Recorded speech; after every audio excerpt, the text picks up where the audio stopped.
আসসালামু আলাইকুম। এটা হলো ফ্রেঞ্চ অনিয়ন স্যুপ।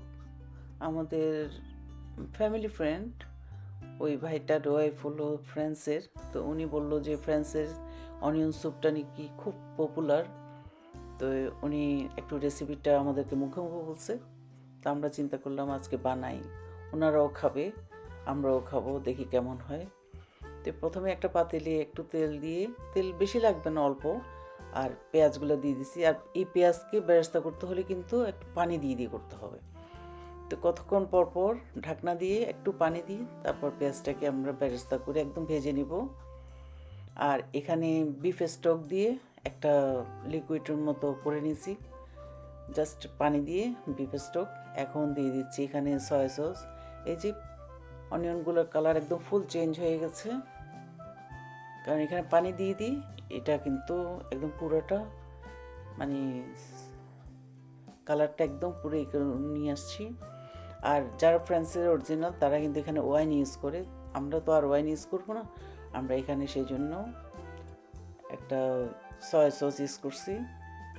তারপর এখন দিয়ে দিচ্ছি যে স্টকটা করে রাখছিলাম, বিফ স্টক, ওইটা দিয়ে দিচ্ছি। তারপর আর একটু এখন কর্নফ্লাওয়ার গুলে দিব। এখানে 2 টেবিল চামচ কর্নফ্লাওয়ার নিয়ে এখন এটা গুলাই দিব, এখানে দিয়ে দিব। তারপর স্বাদ মতো লবণ দিয়ে দিছি। তারপর এখানে একটু ব্ল্যাক পেপার দিয়ে দিব। টেস্টটা অবশ্য নিজের অনুযায়ী করতে হবে।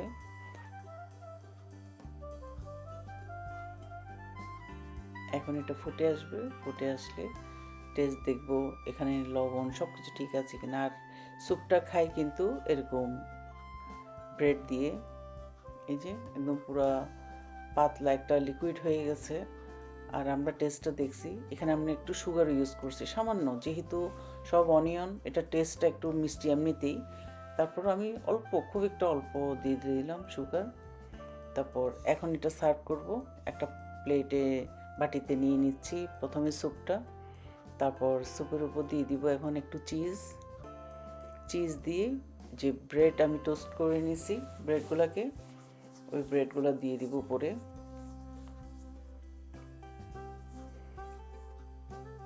দিয়ে তারপর উপরে আবার চিজ দিতে হবে।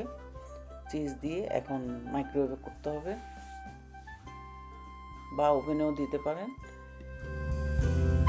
এই যে ওভেনে দিয়ে দিয়েছিলাম, 2 মিনিট পরেই দেখেন পুরোটা একদম মেল্ট হয়ে গেছে, জাস্ট চিজটাও মেল্ট হওয়ার জন্যই।